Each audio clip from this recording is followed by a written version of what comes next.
Hola amigos de Garetas Digital, ¿cómo están? Mi nombre es Smith Quispe. Hoy vamos a hablar sobre educación porque ya se ha cumplido este mes, estos días anunciados desde el Ministerio de Educación para el retorno a las clases presenciales a nivel nacional. El día de ayer, el ministro de Salud aseguraba que el 100% de las escuelas a nivel nacional ya están abiertas para toda la población estudiantil. ¿Qué de cierto hay en esto? ¿Qué otros detalles están faltando por mejorar la calidad educativa? Vamos a conversarlo con Paul Neira, él es experto en políticas educativas. ¿Cómo está? Hola Smith, ¿cómo estás? Hablábamos sobre esta cifra que ya se ha anunciado, el 100% de las escuelas abiertas a nivel nacional. ¿Esto es así? ¿Qué es lo que está pasando en los colegios ya en este primer mes del inicio de clases? A ver, el día de ayer se salió un comunicado en la cuenta oficial de Twitter del Ministerio de Educación indicando que ya habíamos logrado el 100% del regreso a clases, que era el compromiso que había puesto el Ujú. presidente de la República y refrendado por el Premier y por el ministro Serna en el proceso. Eh, no tenemos por qué dudar, digamos, de la afirmación, pero yo creo que hay que ahora entrar más bien al detalle de entender no los grandes números, ¿no? Como se está afirmando ahora, sino el cómo han regresado a clases. Y ahí es donde en realidad no tenemos información cierta. Yo tengo información anecdótica, y cuando digo anecdótica me refiero de pedazos de información que van llegando a distintos lugares del país, que ponen en cuestión, digamos, realmente si estamos regresando de la mejor manera a la educación en nuestro país. Y esto se explica por varias razones. Una primera es que no podemos afirmar de que ha regresado el 100% de los estudiantes a clases en el Perú por el tema de la norma del metro de distancia que se mantiene tercamente por parte del Ministerio de Salud, que ha logrado, en su lógica, doblarle la mano, digamos, al ente rector de la educación en nuestro país, que es el Ministerio de Educación, y ha obligado a que haya grandes grupos de estudiantes en el Perú que están recibiendo clases aún a distancia. Y me explico, y las modalidades son múltiples, como múltiples son los tipos de colegio y los acuerdos que han llegado internamente, y a veces los directores han tomado decisiones unilaterales, digamos, sin necesariamente consultarles a los padres de familia. Por ejemplo, el colegio, hay distintos colegios en Lima y en distintas partes del país, en las cuales los estudiantes van eh, una semana sí, una semana no. O sea, es decir, Ujú. esta semana les toca ir a la mitad del colegio presencial y la otra mitad del colegio asiste a clases con Aprende en Casa. ¿Cuál es el problema con esta organización del regreso a clases? El problema es que la mitad de los alumnos van a tener 8 horas de clase y la otra mitad va a tener 1 hora de clase por Ujú. una semana. 1 hora al día, mientras que otros tienen 8 horas. Eso claramente, digamos, no es regresar a clases al 100%, porque la norma dice que se regresa en jornada completa todos los estudiantes. Entonces, Claro. por eso es que es discutible afirmar tan fácilmente de que ya el 100% de los colegios ha abierto y el 100% de los estudiantes está llevando clases. Segundo dato para poder cuestionar esa afirmación, que desde mi punto de vista es inexacta. El segundo elemento es que, digamos, esta organización, digamos, del tiempo, digamos, es bastante disímil, heterogénea, digamos, diversa en el país. Pero ¿qué Ujú. sucede? En un año regular, donde no había pandemia, donde estábamos regresando 2 años después de clases, de tener cerradas los salones de clase, nuestra capacidad como Estado de asegurar o sea, un aula, un docente, a nivel de contratación y a nivel de asegurar de que en todos los 83.000 colegios y sus múltiple cantidad de aulas en el país haya un docente o haya un aula con un docente. Digamos, regularmente eso en años anteriores a la pandemia nos costaba, había un residuo, un resto, digamos, entre 5 y 9% de aulas que arrancaban clases no en marzo, sino arrancaban entre abril y comienzos de mayo. Si en un momento de tranquilidad, donde no había COVID, digamos, teníamos este problema logístico de poder asegurar los docentes entre un 5 y 8% de las aulas de todo el país. No podemos afirmar ahora de que el 100% de los salones y el 100% de los estudiantes y el 100% de los docentes ha regresado a clases al 28 de marzo, es decir, al día de ayer. De nuevo, Ahora bien, entonces, esta claro, evidencia, solo para terminar la idea, Smith, esta evidencia, estos dos ejemplos que acabo de dar, exigen la necesidad imperiosa de tener información clara, transparente, que sea actualizada regularmente por el Ministerio de Educación, diciendo realmente cuántos han regresado, cómo han regresado, y esa información no se está entregando por parte del Ministerio de Educación en ninguna de sus múltiples páginas, múltiples cuentas de redes sociales para poder entender cómo es este regreso a clases. ahora bien, respecto a esos dos puntos importantes, de hecho, no tenemos una información clara, como lo decía, pero en semanas anteriores el ministro decía que estaban al 95% en colocar a estos maestros en los diferentes colegios y que se esperaba para ya la última semana de marzo, que es esta, completar al 100%. Como no tenemos la información oficial, nos queda más que confiar que así sea, tomando en No, cuenta los antecedentes, ¿no? claro, pero es que ahí lo que marca es la tendencia, Smith. O sea, a ver, vamos. Es bueno confiar, hay que confiar en el Estado, hay que confiar en estas autoridades, sí, pero también es cierto que hay que confiar en la estadística y en la tradición de cómo se ha comportado el sistema a lo largo del tiempo. Y el ministro Serna, que viene efectivamente a ser director regional de educación de Huánuco, sabe perfectamente que ese 5 u 8% de docentes que no has asegurado al comienzo del 1 de marzo, tenerlos contratados, es el grupo más difícil de conseguir, porque suele ser los colegios más alejados, más rurales, más, digamos, adentro, digamos, del territorio de nuestro país. Es Son los decir, más en la difíciles de experiencia conseguir. es muy probable que ahora haya colegios que no tengan docentes. Lo más probable es que haya colegios o aulas dentro de colegios que no tengan un docente a cargo por el Okay. problema de la contratación, pero además, en los años anteriores, o sea, 2019, 2018, 2017, 2016, los procesos de contratación docente comenzaban en septiembre u octubre del año anterior. En nuestro Okay. caso, la autorización normativa para poder hacer el proceso de contratación ha arrancado a mediados de enero.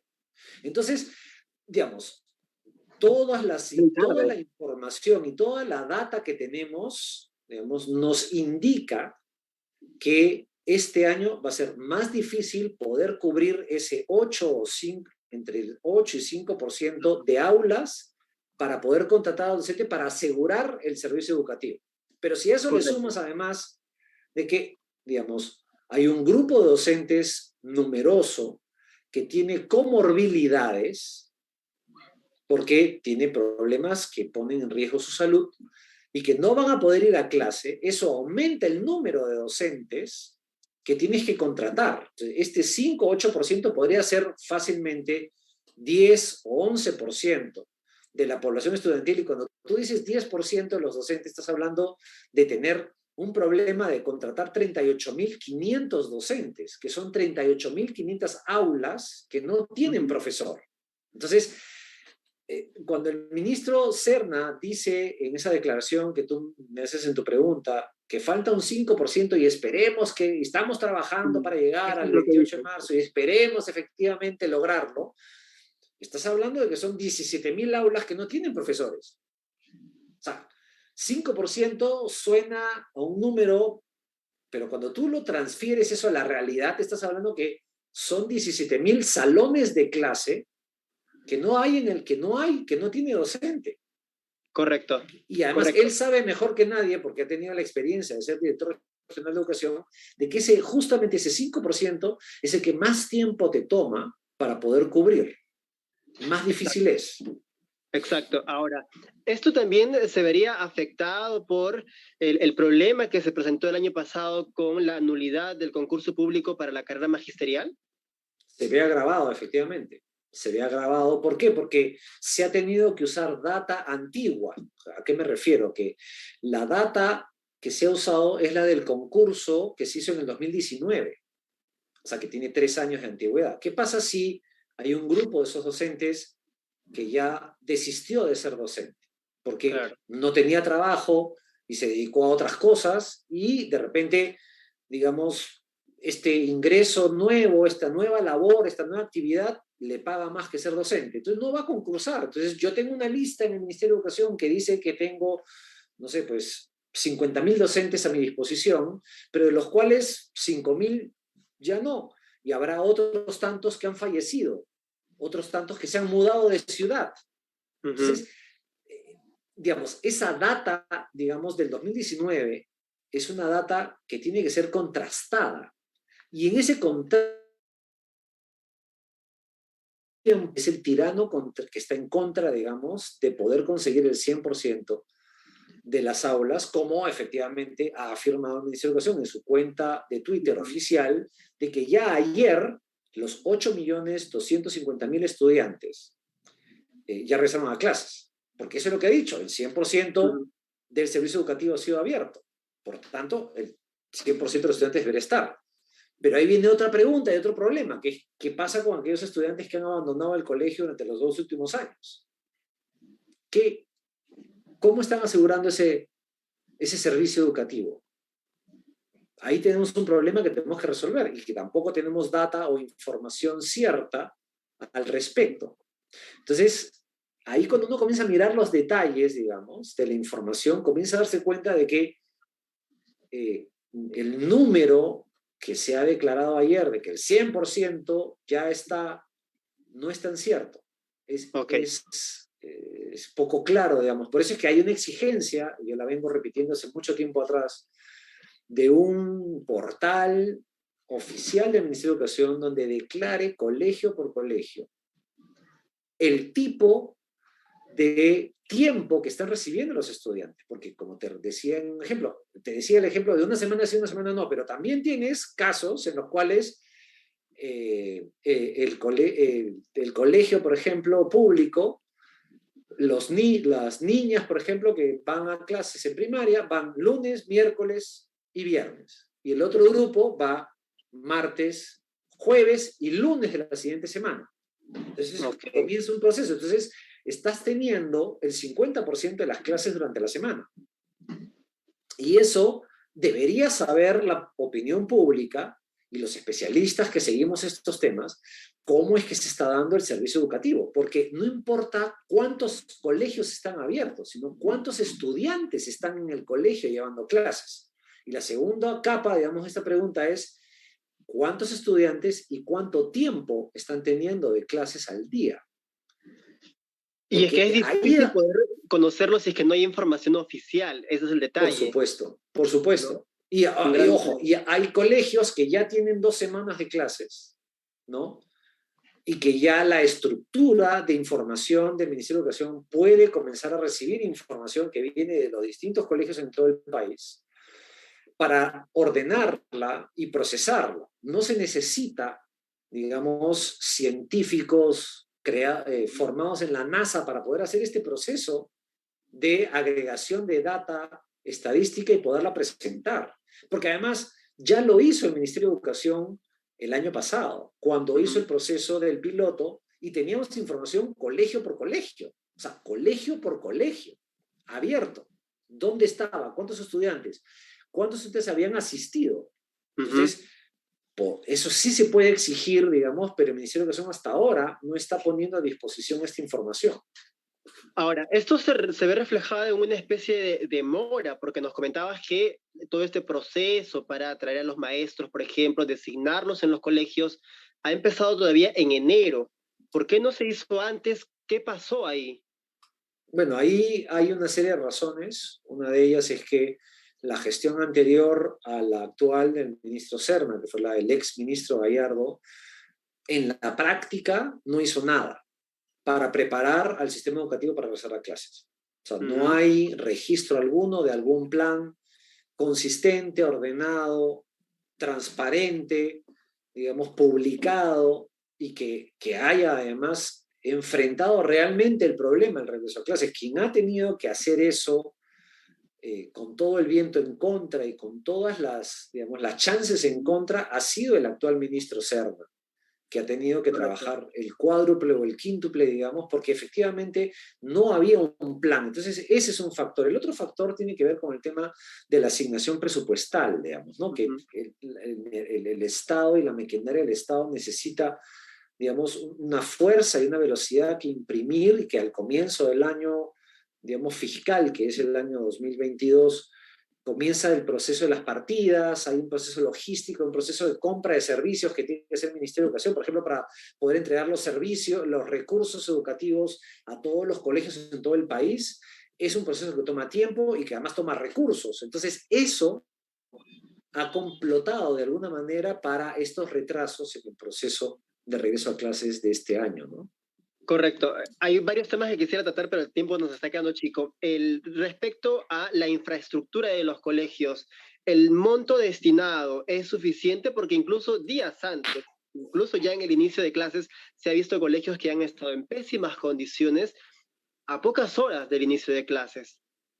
A ver, mira, los montos asignados para mantenimiento menor, así se llama, mantenimientos menores, y ya ha sido declarado el ministro de Educación y el ministerio ha sido enfático en el tema que ya se entregó a todos los directores en todo el país, estamos hablando de unos 50.000 directores en todo el país, que han recibido los recursos para hacer mantenimientos menores, pero hay un detalle allí, que es que esos mantenimientos menores, esos montos de dinero, de recursos, han sido entregados en el 2020, en 2021 y en 2022. O sea, hay acumulado más o menos 1.300 millones de soles entregados en recursos a los directores de los colegios para mantenimiento menor. Y mantenimiento menor es Ujú. reemplazar vidrios, reemplazar puertas, pintura, limpieza, y otras, digamos, cosas menores. Se rompe el caño del agua, lo reemplazas, se rompe la cerradura, la arreglas,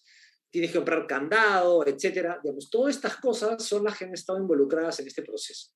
Eso, digamos, no salva al Ministerio de Educación, por ejemplo, que se ha identificado en un informe que hizo el, la Contraloría General de la República, que lo publicó hace 2 semanas atrás, y por Ujú. ejemplo encontraron que había 300 colegios o 250 colegios que no habían pagado la luz, no tenían servicio de luz, ¿no? Eso, la cuenta de la luz no la paga el director, la paga el Ministerio de Educación a través de las UGELES, de la Dirección Regional de Educación.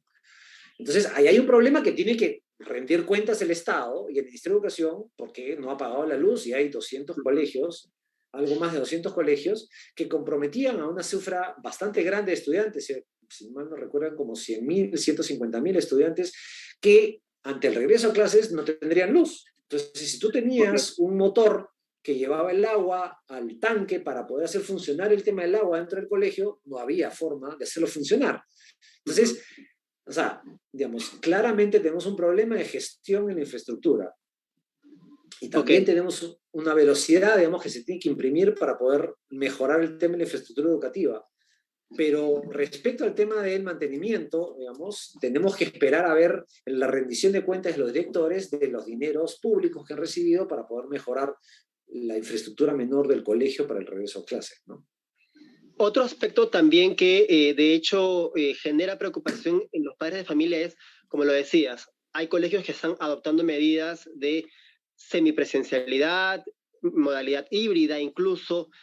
¿Hay garantía de que la calidad de estas clases semipresenciales a distancias sean las más óptimas en estos momentos? El problema ahí se agrava porque si tú mantienes esta intermitencia a un estudiante que una semana va a clase, la otra semana no, o va 3 días por semana o 2 días por semana, yo tengo datos de colegios que van una vez por semana al colegio público, es la intermitencia, o sea, el aprendizaje necesita una regularidad, ¿no? Por eso es que hay el horario de aprendizaje es lunes, martes, miércoles, jueves y viernes. Esa regularidad, al tener esta intermitencia, se rompe. Entonces, lo que tú logras de aprendizaje en un día, lo puedes perder en los otros 3 días que el estudiante deja ir a clases. Ujú. Y la alternativa que tiene al frente para poder cubrir ese tiempo no es la mejor. ¿Por qué? Porque ya se ha probado de que eh, eh, la educación a distancia, como se planteó en el Perú, no ha sido la mejor respuesta. Uno, dos, eh, el mismo profesor que está presencial con los estudiantes en el colegio es el mismo que después tiene que estar en contacto con el estudiante que no está en su clase y lo tiene que Ujú. hacer en la tarde.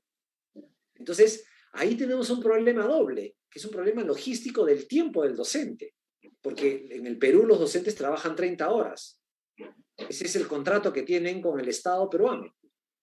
Entonces, si el docente está de lunes a viernes dictando clases a un grupo, ¿quién va a ver a los estudiantes que se quedan esperando la educación a distancia si ese docente está físicamente en el colegio dictando clases a otro grupo de Claro. estudiantes?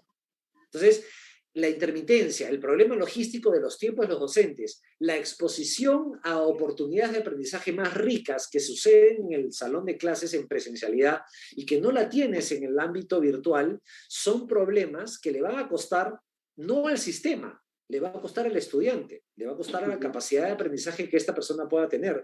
Y eso es lo más grave, porque además, si eso le sumas, que ese estudiante está en intermitencia ahora, pero ha estado, digamos, 2 años desde su casa con un celular tratando de hacer lo que pueden aprender, Ujú. tenemos un problema mayúsculo, una crisis muy grande.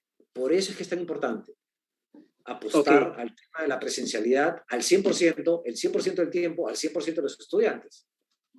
Ahora, ¿esto es lo más viable en estos momentos, considerando el tema de la pandemia? ¿Qué dicen los expertos? ¿Viable en qué sentido? Perdóname, Smith. El 100% de retorno a clases constantes, de lunes a viernes, en las Es horas lo, que corresponden.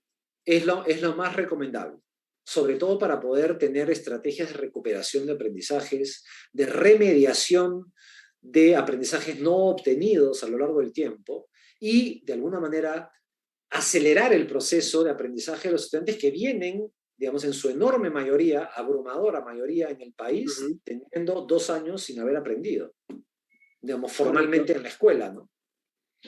Como mensaje final, ¿cómo podemos evaluar esta situación bastante complicada ya por la pandemia, pero en gestión, ¿no? Educativa, tomando en cuenta que tenemos a un presidente que es docente, que dice conocer la realidad de los estudiantes, de los colegios, tomando en cuenta que hemos tenido ministros, como el ministro Gallardo, que también ha sido docente, ¿no? ¿Qué cosa podemos evaluar aquí? ¿Qué está faltando? Yo lo que creo, y la primera cosa que exigiría, digamos, y recomendaría, es una recomendación exigencia, si quieres, es un acto de claridad y de transparencia y honestidad, de decir la real situación del sistema educativo peruano al regreso a clases. O sea, hay un ejercicio de realidad que necesitamos que nuestras autoridades nos digan y sean transparentes en transmitirlo a todo el país. El día de ayer yo hablaba con un padre de familia que tiene a sus hijas en un colegio público, estaba hablando con él a las 8:30 de la noche del día de ayer, y me decía, Ujú. Paul, mi hija va 3 días por semana a clases, no está aprendiendo, y el resto de los días está llevando esta hora de aprende en casa y haciendo unas tareas, pero el resto del tiempo está desconectada del aprendizaje, no está aprendiendo. Entonces, esa realidad multiplicada por los 83.000 colegios públicos, tiene que salir el Estado a decirnos la realidad del Estado en el cual nos encontramos. El segundo elemento es tener un plan. Hasta ahora nosotros tenemos medidas de acción que ha dado el Ejecutivo, pero no vemos un plan articulado.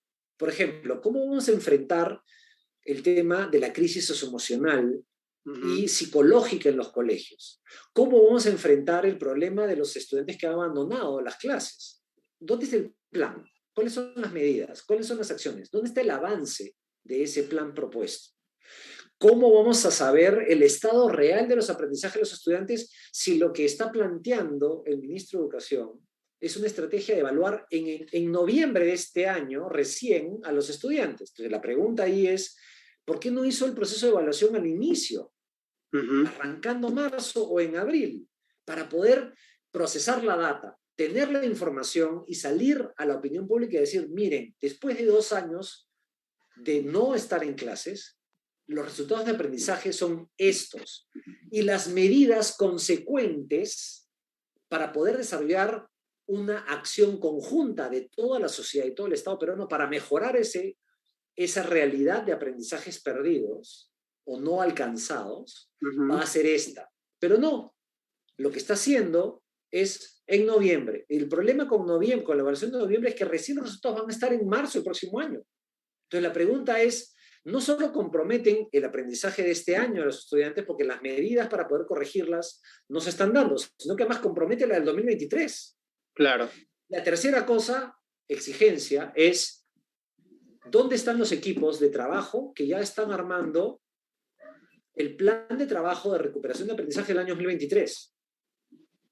Porque si no arrancas ahora, en abril de este año, no vas a llegar a 2023. Ok, entonces, hay varios ajustes ahí que hacer. Por supuesto, y el peligro enorme que tenemos es que se termine haciendo más de lo mismo. Y la realidad en todos lados en la discusión educativa, en todos los ámbitos, en todos los países del mundo, salvo en el Perú, Smith, es la educación ha cambiado, la educación está en crisis, no podemos seguir haciendo lo mismo. Entonces, lo que estamos viendo ahora es un ejercicio de hacer exactamente lo mismo que hacíamos en el 2019.